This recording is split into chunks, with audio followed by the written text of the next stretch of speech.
breaking news. Now to an NBC News exclusive interview. We'll get right to that breaking news, the desperate search and rescue.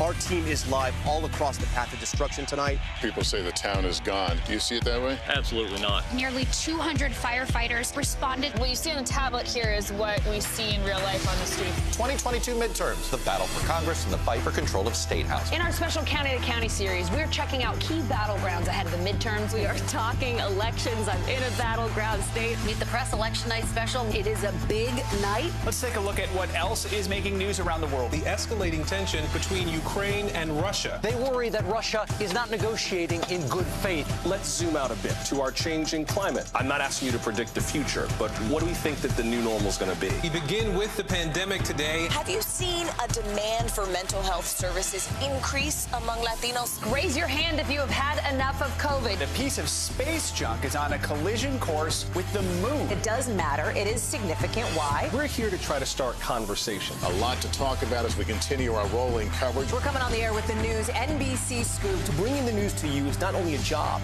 it's an honor.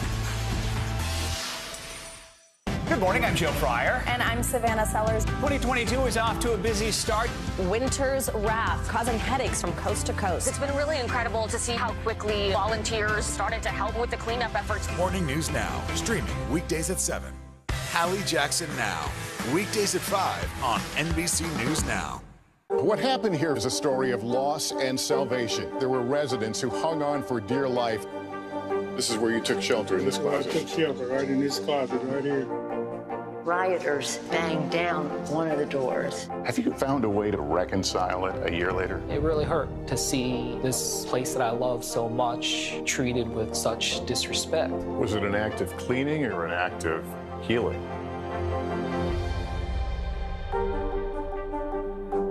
NBC News, streaming free now. These days, it feels like the news never stops. So let's get into it. What's happening right now, what it all means for you for an hour every day. It can be hard to keep up, so let's get started together. Hallie Jackson Now, weekdays at 5 on NBC News Now.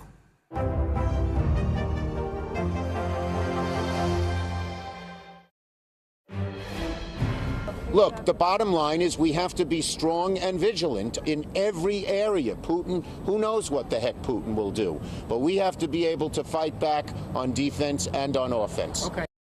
That was Senate Majority Leader Chuck Schumer. So what is the rest of Congress saying about Russia today? NBC News Capitol Hill correspondent Allie Vitale on the Hill for us. Allie, last hour, Senate Intelligence Committee Chair Mark Warner told me the U.S. should move forward with sanctions that hit Putin personally. What's the House Intelligence Committee Chair saying tonight?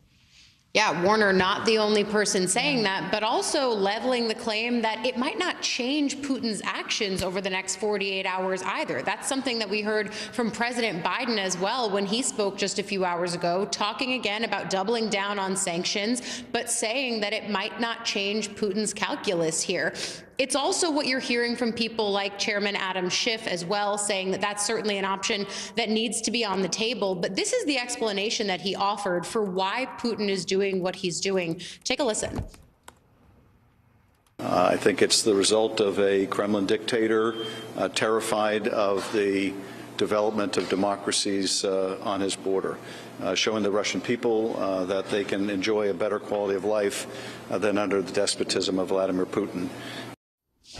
So again, there's the possible explanation, or one explanation being offered for what we're seeing on the ground now in Ukraine. On the other hand, though, Congress, along with the White House, just trying to figure out what the best next course of action is. A lot of talk here today in the aftermath of hearing from the president about ushering in more sanctions, potentially kicking Russia out of the SWIFT banking system. All of those ideas on the table here as Congress heads into, in just the next half hour or so, about to get an unclassified briefing for the Senate and then the House here tonight. How about the military and sending troops to more NATO countries in Eastern Europe or even close to Ukraine, in Ukraine? Are lawmakers entertaining any of those options? Yeah, certainly. We heard from the Department of Defense today that 7,000 more U.S. troops are going to be sent to Europe, specifically to Germany. A Defense Department official saying they will deploy to Germany to reassure NATO allies, deter Russian aggression, and be prepared to support a range of requirements in the region. They're expected to depart in the coming days. And Senate Minority Leader Mitch McConnell spoke about that decision earlier today in support of it. Check it out. NATO has been the most successful military alliance in world history. It expanded at the end of the Cold War into Eastern Europe, countries like Poland and Hungary, Romania. The President, I think wisely, has sent additional American troops to places like Poland and the Baltics. We want to make it sure that Putin doesn't think he can cross the line into NATO. Ukraine is not a part of NATO. They'd love to be a part of NATO. You can see why. You can see why. But again, Allison, McConnell's getting to the crux of the issue there, where you're seeing the U.S. military add to the bolstered NATO forces in places like Germany, because the expectation, which we heard from Biden, as well as Senator Mark Warner and others who are in this space getting frequent briefings, is that the fear is that Putin will not just stop at Ukraine. That's why you're seeing a continued bolstering of NATO defenses, continued condemnations from the UN, and insistence that there be action should Putin do more than what we see him already doing in Ukraine.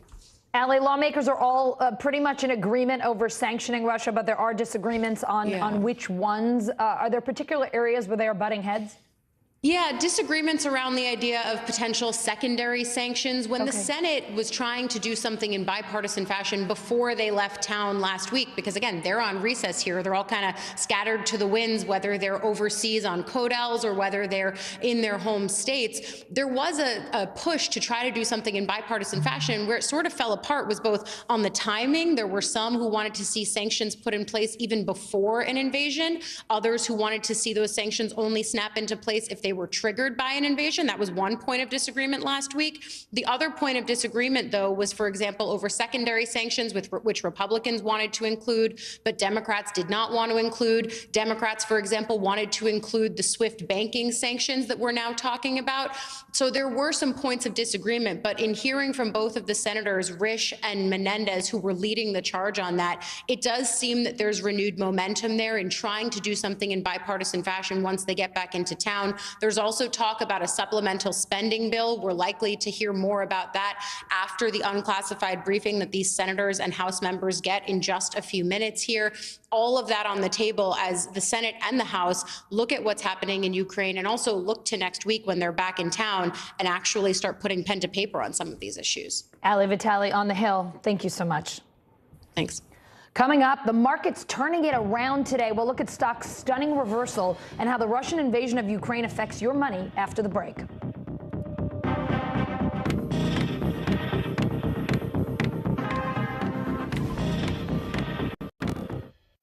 Welcome to the Tonight Show. Let me show you how it's done. Show me what you got. I don't want to be a Lego.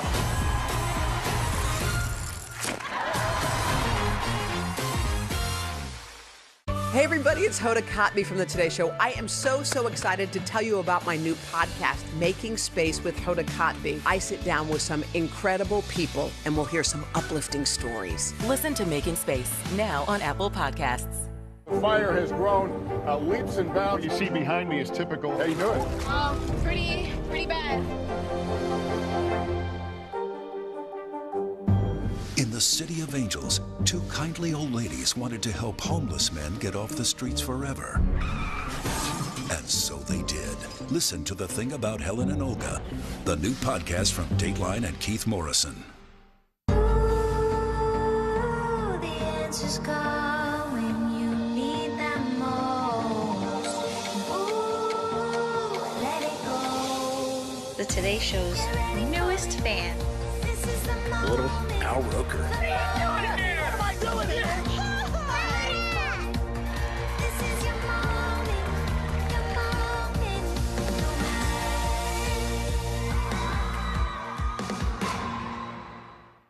Top Story with Tom Llamas, weeknights at 7 on NBC News Now. This is a very different kind of program. We're here to start conversation about the big things happening in our world. Professor, I'm not asking you to predict the future, but what do we think that the new normal is going to be? Is part of this that everyone's rethinking their jobs during this pandemic and their relationship to their employers? What is your biggest tip for any parent who's concerned about this? It's not my job to tell you what to think. My job is to think about what you tell me. Now Tonight with Joshua Johnson, streaming weeknights at 8 on NBC News Now. To cover the news, you have to be in it. We'll take you to the front lines of the story, bringing your news feed to life. Top Story with Tom Llamas, weeknights at 7 on NBC News Now.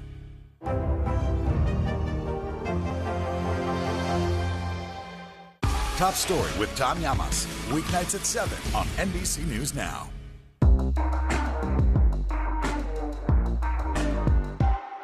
What happened here is a story of loss and salvation. There were residents who hung on for dear life. This is where you took shelter, in this closet. I took shelter right in this closet right here. Rioters banged down one of the doors. Have you found a way to reconcile it a year later? It really hurt to see this place that I love so much treated with such disrespect. Was it an act of cleaning or an act of healing?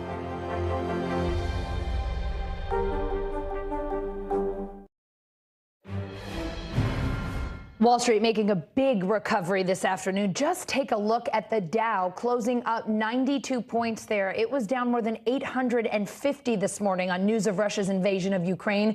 The S&P also closing in the green. The Nasdaq putting up the best day of the bunch. Tyler Matheson, co-anchor of CNBC's Power Lunch, joining me now. Tyler, thanks for sticking around with us this evening. First, can you just run us through the big moves on Wall Street today? It was quite a ride. Well, it was one of those yo-yo days that sort of defies explaining, Allison.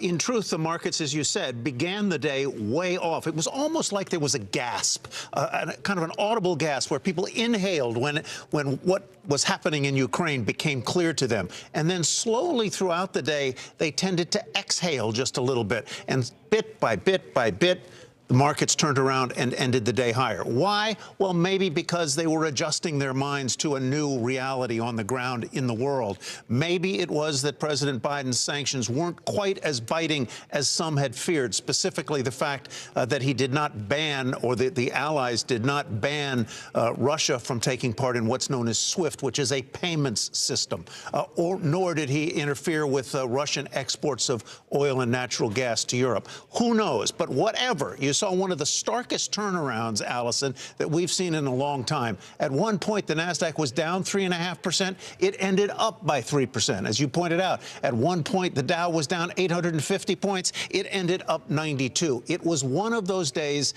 that really just sort of defies explanation. It sure does. Tyler, we got to talk about oil prices jumping today as well. At one point, Brent crude topped $100. President Biden talking about limiting the effect on gas prices. Take a listen. I know this is hard and that Americans are already hurting. I will do everything in my power to limit the pain the American people are feeling at the gas pump. This is critical to me. But this aggression cannot go unanswered. If it did, the consequences for America would be much worse. America stands up to bullies. We stand up for freedom. This is who we are. A lot of drivers might be listening to that thinking, well, I'm already paying $3.50, $3.70 in California, above $4 a gallon. What can the president do to keep these gas prices from going even higher? Well, I guess one thing that he can do, and he has talked about doing, is to release some oil from what's known as the Strategic Petroleum Reserve. That is tons and tons and tons of gas products and oil products that are held in reserve basically in the Middle West. And those could be sent then to refineries so that you up the supply, and obviously the price is set by supply and demand. Increasing output in U.S. gas and oil fields is another way to do it. And there are rumors, there is some talk that we may be inching closer, Allison, to a fresh deal with Iran over its development of nuclear weapons. If that happens, and if Iran then comes back on stream as a global oil exporter, that could help prices a little bit, because Iran's ability reserve. But I would suggest that drivers had better be ready for gas prices that are roughly where they are and maybe considerably higher over the next few months. All right, Tyler, thank you so much for being with us today. Great to have you on the show. Thank you very much. Coming up, from more sanctions to more troops, the situation in Eastern Europe changing rapidly, how social media is playing a major role getting out information to the people of Ukraine.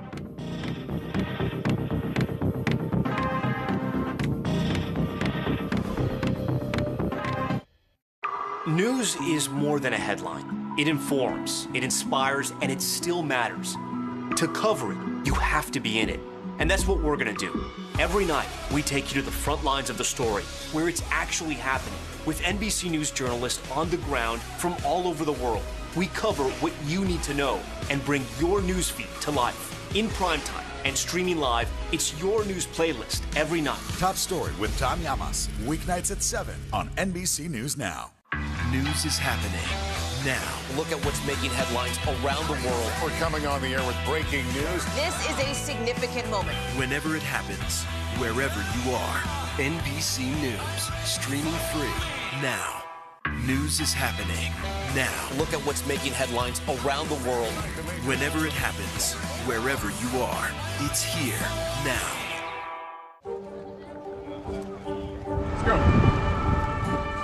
This is a critical choke point for this fire.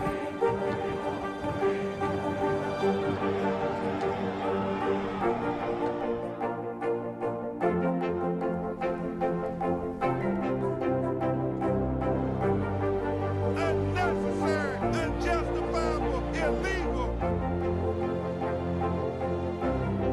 And good evening from New Orleans. Late military operation witnessing the massive crowds. I admire you both. Nice to really spend some time with you. Appreciate it.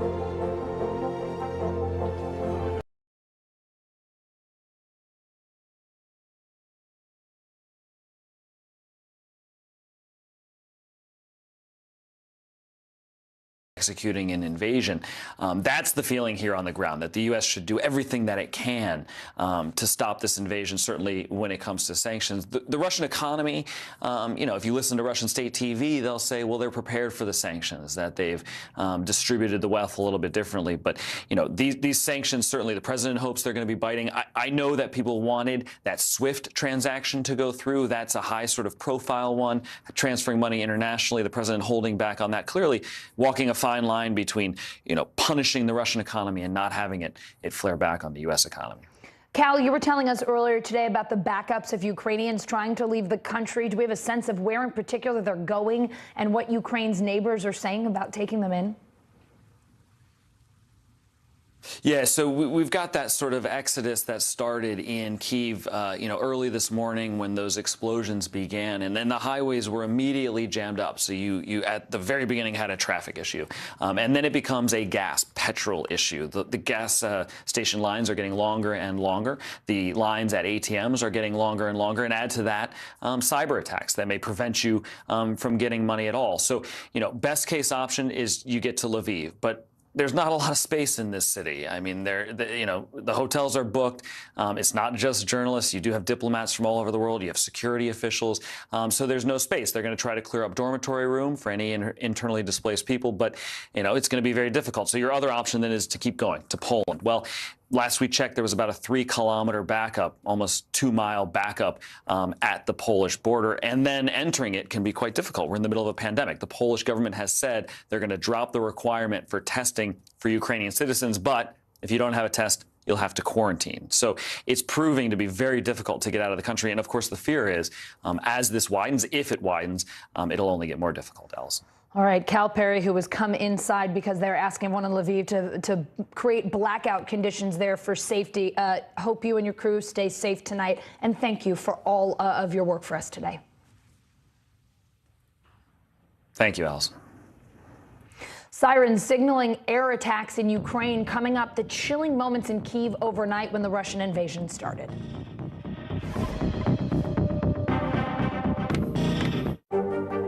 There were residents who hung on for dear life. I've heard people say the town is gone. Do you see it that way? Absolutely not. We've lost some houses, but our community's still here. Good morning, I'm Joe Fryer. And I'm Savannah Sellers. 2022 is off to a busy start. Winter's wrath causing headaches from coast to coast. It's been really incredible to see how quickly volunteers started to help with the cleanup efforts. Morning News Now, streaming weekdays at 7. There's no better place for fun with friends. Quality time with your little golf buddy. Or an afternoon alone together. With the Golf Now app, family and friends are just a tap away. Just pick your course, pay from your phone, get out and enjoy. Golf Now. Download the app and go play. News is more than a headline. It informs, it inspires, and it still matters. To cover it, you have to be in it. And that's what we're going to do. Every night, we take you to the front lines of the story, where it's actually happening, with NBC News journalists on the ground from all over the world. We cover what you need to know and bring your newsfeed to life. In primetime and streaming live, it's your news playlist every night. Top Story with Tom Llamas, weeknights at 7 on NBC News Now. News is happening now.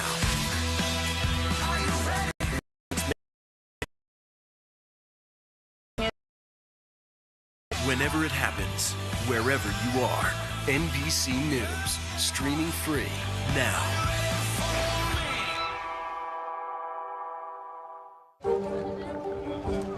Let's go. This is a critical choke point for this fire.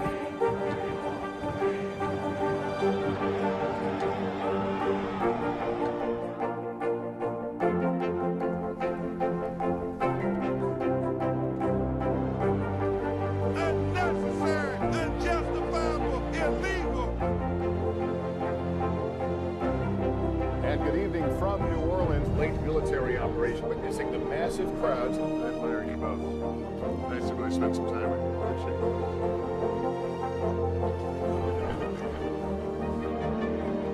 At any moment now.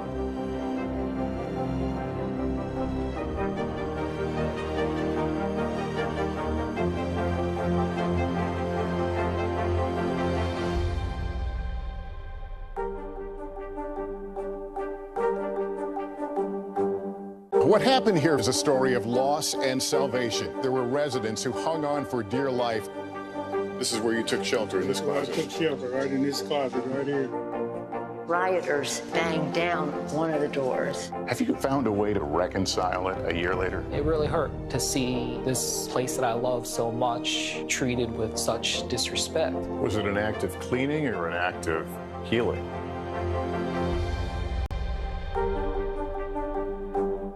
News is more than a headline. It informs, it inspires, and it still matters. To cover it, you have to be in it. And that's what we're going to do. Every night, we take you to the front lines of the story, where it's actually happening, with NBC News journalists on the ground from all over the world. We cover what you need to know and bring your newsfeed to life. In primetime and streaming live, it's your news playlist every night. Top Story with Tom Llamas, weeknights at 7 on NBC News Now. In the first few hours of Russia's invasion of Ukraine, our NBC News crew heard explosions in the capital city of Kyiv. Then the sirens went off, signaling an attack in the city. It all happened live just after midnight Eastern on MSNBC. Take a look. Trying to keep people from panicking in what is, and there we go. I just heard the first siren has just gone off. And I've been told by city officials that that indicates that this is a city under attack. That, again, is the first time we have heard sirens in the capital, Kyiv. I just want to hold on there for a second, because you've been hearing explosions now for a couple of hours, and we were asking about these sirens. You said they'd been tested. Let's just listen. The sirens are now underway in Kyiv. The sirens are sounding to indicate that the city of Kyiv, the capital of Ukraine, is under attack. We have had reports of missiles and explosions. Let's listen for a moment.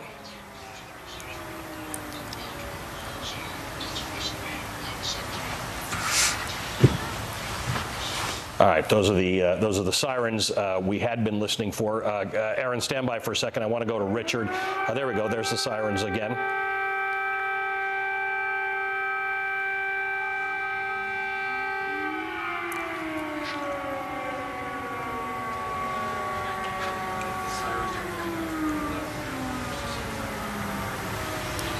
Aaron, we had been wondering, Ali. Go ahead. Yes.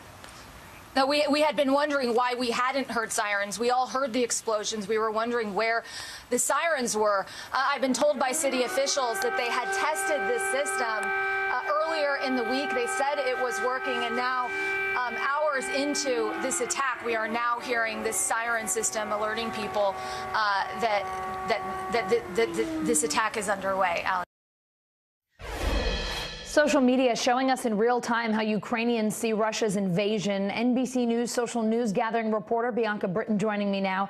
Bianca, you've been watching and gathering user-generated contact from a whole host of social platforms. Who's behind the videos, and what are you seeing during this invasion?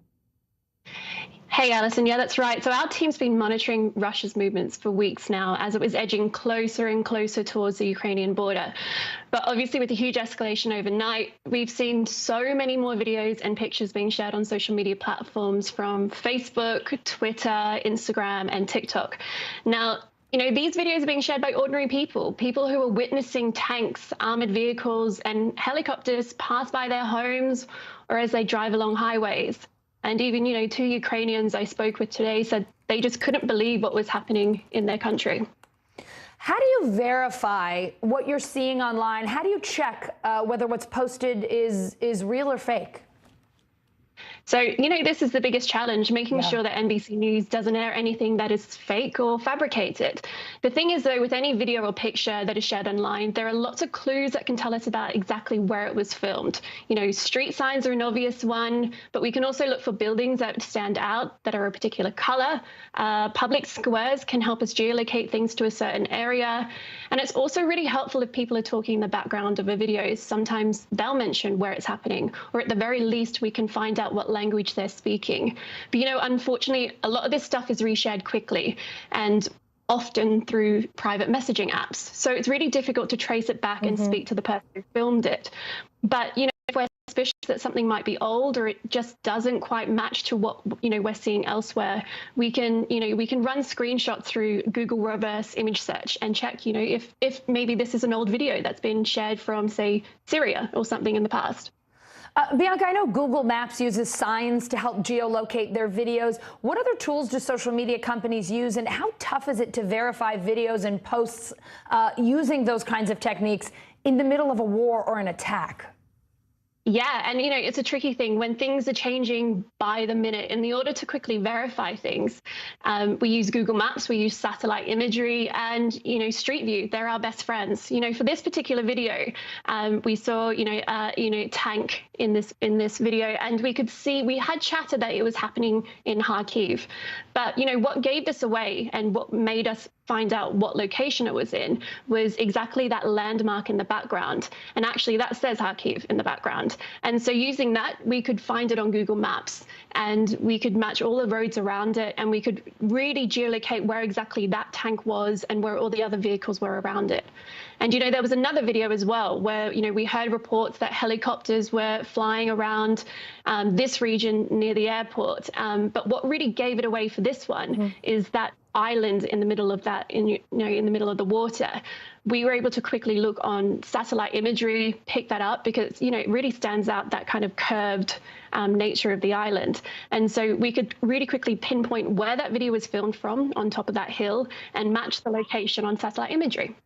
Oh my gosh, Bianca, you are like a social media detective. It is really fascinating to understand your process. Thanks for coming on and explaining it to us. Thanks so much for having me on. And that does it for us for these 3 hours on NBC News Now. But don't go anywhere. We have more coverage. Hallie Jackson starts right now.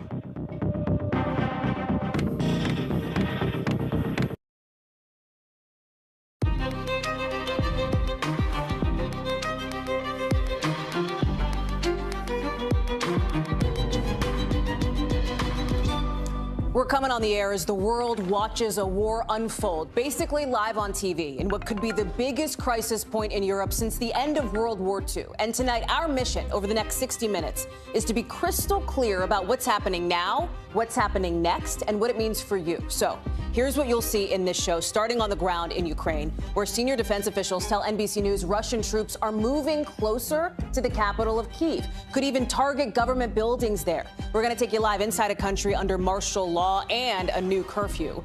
We're also getting new details about Chernobyl, the site of that huge nuclear disaster something like 3 decades ago. Ukraine says it's now in Russia's hands, while the Ukrainian president calls that a declaration of war against the whole of Europe.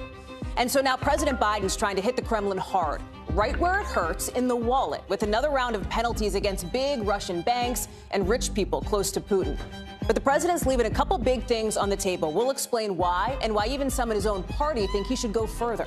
And we've got to look at what experts think those sanctions could mean for you and how much you pay for gas. Plus, the intense emotion as the world braces for a possibly devastating refugee crisis, with Ukrainians jammed up trying to get to safety. We'll have that later in the show. Hey, I'm Hallie, and right now the attacks from Russia are coming in from every angle, with tanks rolling into Ukraine from Belarus, and you're about to see fires breaking out north, south, east, west. That's what you're looking at on screen. A senior defense official says Russia is getting closer to Kyiv, the Ukrainian capital, as we're learning in just the last hour or so that 57 people have been killed so far, 169 people hurt across the country. Those who are still in Kyiv are under a new curfew put in place tonight. And look at this. These videos, they're gut-wrenching. They show Ukrainians who are just scared. They're scared. They're lining up to get cash, backed up in traffic. They're trying to escape. And then look at this video taken by our NBC News team in Kharkiv, with Ukrainians huddled in a subway station to try to stay out of danger. One place Russia has now captured, Chernobyl. Ukraine says it's lost control of the site of the world's worst nuclear disaster. Tanks at the scene, although I got to say, we cannot confirm here at NBC News whether those are Russian tanks or Ukrainian. And then in Washington, President Biden says he's sending another 7,000 troops forward to Germany, and he's laying out more economic punishments against Russian banks and some of its wealthiest elites. And listen, experts say these penalties are tough, but the president still has some tougher cards to play, with questions now about whether he's got to play them sooner. So, big picture. This is where we know that Russia has attacked. These red circles here that you're looking at on the map, those are confirmed attacks from Russia. They're near big cities. You can see it, like Kyiv here, like Kharkiv. We're going to take you live to Kyiv in just a second. Right now, U.S. sources say Russia has launched more than 160 missiles. You've got these circles. You see them here, here, and here. Those are reports of where Russian forces are building up. And then the parts that are shaded over in the eastern part of this country and down south, those are the areas controlled by Russian-backed separatists. We're starting tonight in the western part of the country, in Lviv. That is where we find our Cal Perry. And Cal, this is a city where you've got, I know, journalists that have gone, diplomats have gone to as well. You are there, and I understand you are in your hotel room because of some security issues. I don't know how to characterize it, Cal. I don't want to get ahead of myself. What do you see? Yeah, so about an hour ago, the city decided to go into what is called blackout conditions. They gave us a couple hours heads up, and they've said for security reasons, they don't want buildings to be putting any lights into the street. So we have shuttered the curtains. We're still able to use our lights. We're not putting any light onto the street. But it's very indicative of an unknown here. People, assumed for a long time that this city would remain safe. That map you are showing and the air sirens that I heard this morning are making it clear that nothing is off limits for the Russian army. It is clearly concerning when you talk about the diplomatic missions that are based here, that were supposed to be based here. The American Diplomatic Corps was supposed to be based here. They are now in Poland. They are not going to commute back and forth anymore to Ukraine. It just serves to sort of the point that you're making. We don't know where the goalposts are on this conflict. We don't know how far the Russian army is going to take it. And so the places that Ukrainians assumed would be safe may no longer be safe, Hallie. What are you hearing from the Ukrainian government, Cal? Because there have been updates coming in fast and furious. I mentioned the number of people who have been killed so far. Right now, 57. There's real concern that that number could get even higher depending on what Russia does next. As these defense officials are telling us, yeah, they're getting closer to basically encircling Kyiv. And I talked to one top member of Congress who said Putin's not going to stop at just encircling it. He wants it. Look, we're going to use the at least 59 people killed, at least 149 people wounded. Those numbers are going to go up. There's just no question about that. I mean, you have fierce fighting in a number of locations around the country. You mentioned Chernobyl. Russian forces quickly overtaking that area. We understand they are still in control. The other thing that went down today that was of huge importance was Russian paratroopers went into an airfield 15 miles outside of Kyiv, and for a short period of time this afternoon, they held that airfield. More than 100 130 helicopters landed on that airfield. The Ukrainian government, they shot down 3 of those helicopters. But it gives you an idea of the fighting that is taking place in all of these different areas of the country. And look, you know, let's be clear to our viewers. I'm here in Lviv. Right. Aaron McLaughlin, my colleague, is in Kyiv. Matt Bradley is in another spot. Richard Engel is on the front lines. And we don't really have the ability to move around that much, right? In Kharkiv, we're kind of stuck where we are. So a big picture of what's happening, we just don't have at this point. We're only 16 hours into it. And not only do we not have kind of the full picture, the Ukrainian government doesn't have the full picture because there are cyber attacks, there are communication issues. And the first thing that the Russian military targeted were command and control centers. Right. They wanted to knock out that communication and leave people wondering what's going on. You make such an important point, Cal, because we are sort of triangulating based on reports that we are getting from you and our teams in the field in Ukraine. But even top, U.S. officials are relying on some of these reports, too. Like, for example, how much of resistance is the Ukrainian defense forces, the Ukrainian military, putting up at this point? There are reports that they are hanging together, that they are hanging tough, essentially, to try to turn back this Russian aggression. But there's a question mark of how long that lasts. Yeah, and look, we can count on the Ukrainian government trying to make the best of this publicly, right? Trying to keep morale up. As you bring reservists up, you want more people to come. You want more people to defend the country. So you're not going to spin it, but you're going to choose sort of a way to tell the story. So we heard from the Ukrainian government today, a column of Russian armored personnel carriers was hit and was taken out. And then shortly after that, we heard from the Ukrainian ambassador in Washington saying there was a platoon of Russian soldiers that surrendered to Ukrainian forces. And she claims that these forces didn't know why they were there, that the Russian government didn't tell them that they were going to be in combat, that they were going to have to kill Ukrainian civilians. And when they realized this position they were put in, they surrendered. So you can see this information war playing out. And certainly on Russian television, you have a very different story of events. It was fascinating last night when the Ukrainian president went on Telegram, which is an instant messaging app, and he spoke to the Russian people in Russian. And he tried to counter what they're seeing on state TV by saying, we are not Nazis and we are not trying to attack you, because that's what the Russian public is hearing. Cal, real quick, what is the rest of your night? I mean, are you going to be in there, curtains drawn till dawn, basically? Is that the plan? We're trying to figure that out. You know, we're keeping an eye on outside. The street lights are off. The building lights, I'm sorry, the street lights are still on. The building lights are off. We want to respect any security concerns that happen, and we're obviously concerned for our own security at the same time. We do want to show people what's going on outside, so we're walking that fine line. Cal Perry in Lviv, Ukraine. We're so glad you're there for us. Cal, thank you for leading us off tonight. I really appreciate it. So here's the message from the president. He is repeating, this is a war of choice for Vladimir Putin, and now Russia will pay. Watch. Putin is the aggressor.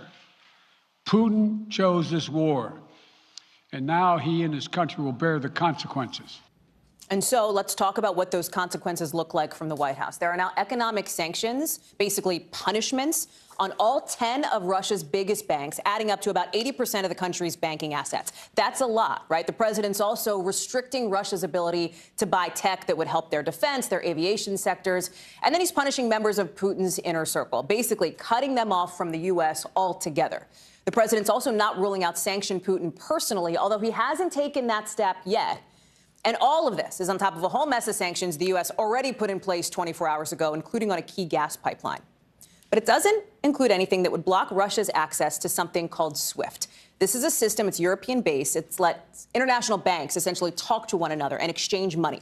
Mike Memley is at the White House. And Mike, I talk about what SWIFT is, and I want to explain that clearly to folks, because there is some appetite, even from the president's own party, that, yeah, while he put in place those sanctions that we just showed everybody on the screen there, he may need to go a step further and go ahead and try to cut Russia off from SWIFT. He's in a bit of a tough spot since European allies aren't really with him on that front.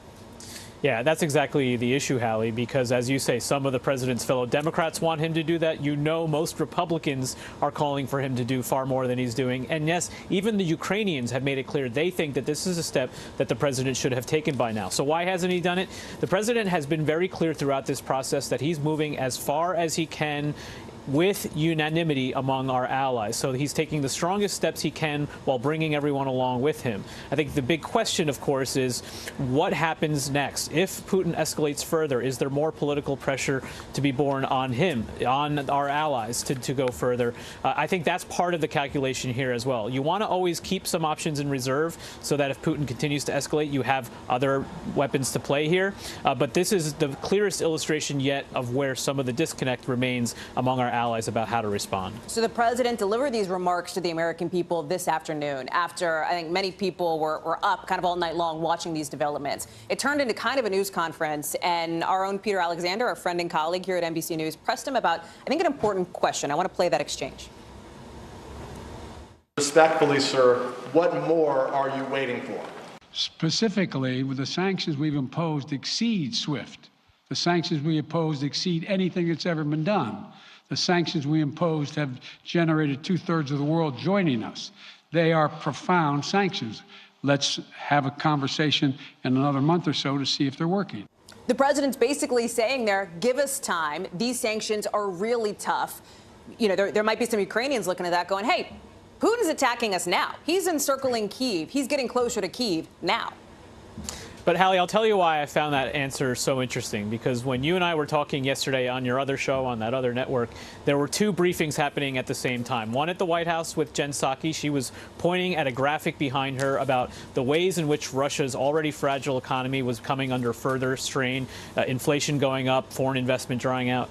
And then you had John Kirby at the Pentagon saying explicitly here that Vladimir Putin's war of choice is going to result in some consequences, some hard realities for him, that he was going to have to explain to Russian parents why their sons, their daughters were coming back in boggy bags. There's a gamble here on the White House's part. There's something of a bet on democracy, even one that is very challenged in Russia, escalating slowly, the pressure building. There are some indications today, even some protests on the streets in Moscow and elsewhere in Russia today, that Putin may have some consequences if these slowly building sanctions continue to grow and continue to affect more Russians. It's unclear if that'll ever lead an autocrat to lose his hold on an autocracy, but it's part of the White House's calculation at this point. I know that you are waiting, and we're going to talk more about that, by the way, because I think that's an interesting point with the Ambassador Mike McFaul later in the show, somebody who knows Russia and Putin and that dynamic well. I know you're also looking for more information from the White House, which I think we're going to get soon. It's been a long morning, it's been a long night, and no sign that that is going to dissipate here as we're looking to hear more from White House Press Secretary Jen Psaki, the national security team around President Biden, too. Yeah, that's right, Hallie. As soon as I finish here with you, I'm going to go sit in our chair in the briefing room where we expect to hear more details about exactly the sanctions, why they feel that they are sufficient in stinging and matching the escalation that we saw from the Russian president. But, you know, we're going to have questions about what is next and also how the president is really juggling all these challenges. I have some new reporting today about the fact that the president is dealing with this situation in Ukraine while also finalizing the selection of a Supreme Court nominee, one of the most consequential decisions a president will make in any term. And by the way, trying to get ready for his State of the Union address on Tuesday. You have these three incredible presidential moments. And the president's been trying to grapple with it, toggle back and forth, having all these meetings at the time. It's a real moment for this president, for this White House. Over the next, let's say, 12 hours, Mike, before, you know, folks wake up tomorrow morning, basically. I'm interested in seeing more of what the White House thinks can be done to ramp up the pressure on Vladimir Putin. Are there steps here that we haven't been talking about? Because primarily we've been talking about economic sanctions, the issue of cyber warfare, and the possibility of the U.S. taking some action in retaliation or in preparation for what Russia might be doing also in the cyberspace. This has been called sort of the Wild West of warfare in the 21st century, and we've heard some rumblings about it, but I'm curious to see if this becomes more public. Mike Memoli live for us there outside the White House. Mike, thank you. I'm sure we'll see you again fairly soon. I want to come back to Chernobyl, something we talked about right at the top of the show, and why the Russian takeover of that site is so devastating, right? If it struck, it could release radioactive dust over Ukraine, over Belarus, other parts of the EU. And if that name, again, Chernobyl sounds familiar, it should. It was the site of the world's worst nuclear disaster, which happened in 1986. So check out this map here. It shows you exactly where Chernobyl is, north of Kyiv, close to the border with Belarus. Keep that in mind. A botched safety test there caused an explosion which sent clouds of nuclear material across much of Europe. The aftermath was awful back then. Radioactive contamination released into the air for 10 days. Dozens of people died. There are still lasting effects there. Russia reportedly wanted to control the Chernobyl nuclear reactor to send a message with their military action. And Zelensky's calling the Russian takeover of this site a declaration of war against all of Europe. And keep in mind that map we just showed you, it's close to Kyiv. Right, it's another signal that Russia's getting closer to the Ukrainian capital. Keir Simmons joins us now from Moscow. And Keir, what's interesting about this is it is a site that perhaps while not strategically essential to Russia's invasion here, is symbolically important. Symbolically important, perhaps not symbolically important in the way President Putin may be thinking, because one of the aspects of the history of Chernobyl is that it is seen as the events around that meltdown of that nuclear reactor and the lies that were told and the way it was hidden, that is seen as one of the catalysts for the demise of the Soviet Union. So the Soviet Union that President Putin in some ways harks back to, or at least he harks back to the kind of Soviet empire, if you like. Well, Chernobyl was part of the decline of that empire. Now, of course, we're hearing that Russian troops have taken it over, so it's back in Russian hands again. You know, Hallie, I've actually been there to Chernobyl. Yeah. It is a desolate place. There, you walk into classrooms where there are still children's toys lying around. You go to houses where there are copies of Pravda, the old Soviet newspaper, just lying on the floor in dust. There is a fairground that's not been used for decades. It's a stunning place. It's safe to go to now, apart from right in the center where the reactor is, which they have encased. Quite sophisticated science. They've encased it in order to ensure that it does not cause a danger. Clearly, a firefight or worse around that particular piece of Chernobyl. Well, and by worse I mean artillery or even missiles. Well, that would be very worrying. It sounds like it is now in the hands of the Russians, and in a way that's a good thing, because it just needs to be in the hands of somebody, assuming that they know what to do with it and how to ensure that it continues to be safe. We have to assume that. But yeah, it's symbolic more than important, but still strategically tells us something about where the Russians are in the way that you mentioned. Such a good point. Here, we're seeing you live in Moscow now. I've seen you live in Moscow since this invasion began some 16 hours ago. Can you give me a sense of what it's like on the ground? We've seen some anti-war protests there. Mike Memoli referenced that. How significant is that in your view, as somebody who well knows this area? Yeah, it's well, they're now saying, according to an NGO, 1,700 arrests in 52 cities across Russia. Now, that sounds like a lot. I guess you could say it's not a lot in a country of almost 150 million people with multiple time zones. But the pictures are impressive, compelling, and maybe sending a message. Certainly the protesters will want to be sending a message.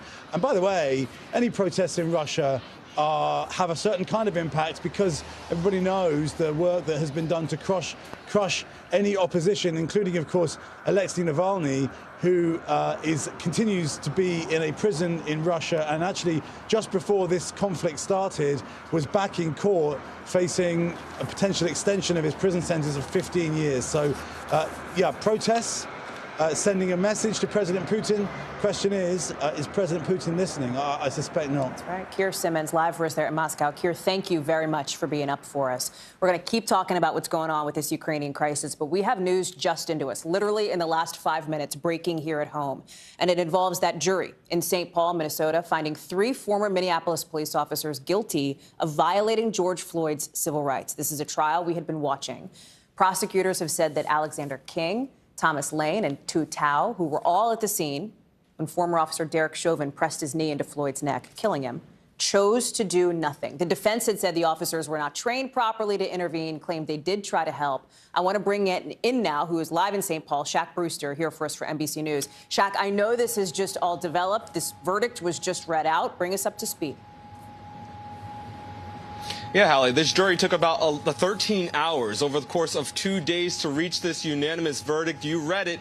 They are guilty. The three former officers who were at the scene as Derek Chauvin murdered George Floyd, they were found guilty of deprivation of rights under the color of law. These are federal charges, Hallie, and it's that weird term that you hear, deprivation of rights under the color of law. What prosecutors are essentially arguing is that for all three of the officers, they deprived George Floyd of his civil rights by not providing medical aid as he was clearly lying on the ground in need of that medical attention. For two of the officers, Tu Tao and Alexander King, they faced that additional charge and have now been convicted of that additional charge of failing to intervene as Derek Chauvin was using that excessive force. That just happening in the past couple of minutes. The jury also unanimously saying that the officers' inaction here led to George Floyd's death. That becomes important in sentencing. Now, how much time these officers are now facing in prison for this conviction, well, that's not specifically clear at this point. Federal prosecutors say there's a complicated formula that goes into this, but they estimate they'll be facing about 2 to 4 years in prison for this. It's important to note, Hallie, that all three of these former officers also are facing state charges for aiding and abetting the murder of George Floyd. So they're not out of the clear just yet. But the big news right now is that a jury of 8 women and 4 men have now convicted all 3 officers who were at the scene as George Floyd was murdered, have convicted them of depriving George Floyd of his civil rights. I think that second trial set to start in June. Shaq, themes of the case, big picture here, seem to revolve around whether these defendants, now convicted, felt they could speak up to authority and essentially pull in, the bad behavior of colleagues. That's exactly right. And if you remember that original video as George Floyd was being murdered, there was Tu Tao, who was the officer who was trying to control the crowd. He testified. All 3 of these officers testified in their own defense. Tu Tao testifying that he was trying to focus his attention on the crowd and wasn't aware of what was happening behind the car, wasn't aware of the medical aid that George Floyd needed. There was Alexander King, who was standing next or kneeling next to Derek Chauvin. He was arguing that Chauvin was his training officer, and he didn't know how, or he trusted Chauvin and didn't realize, he says, that his duty was to intervene. He says, he testified on the stand that Minneapolis Police Department failed him and didn't tell him exactly how to intervene. He was actually at Floyd's legs. And then there was Thomas Lane, and he was one who, if you watch that video or remember the initial trial, he suggested to Chauvin, should we roll him over? And Chauvin said no. Well, he was just facing that one charge of not providing that medical aid. He was saying that he didn't realize how bad George Floyd was until they rolled him over. Clearly, the jury did not believe those accounts, siding with the prosecutors here, who argued that they should have known, that the bystanders knew, and that they failed to honor George Floyd's civil rights by not acting in this situation. Shaq Brewster, and we can hear the noise behind you there, Shaq. Shaq, thank you very much for bringing us that live report on the breaking news, those guilty verdicts in that case. Coming up, we're turning back to the international news of the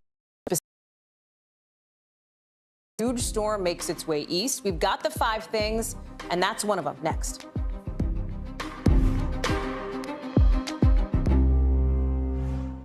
Let's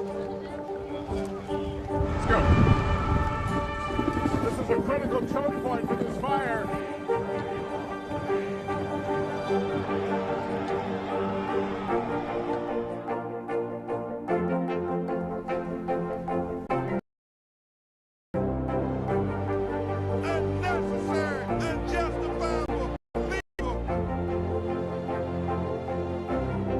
And good evening from New Orleans, late military operation. At any moment now.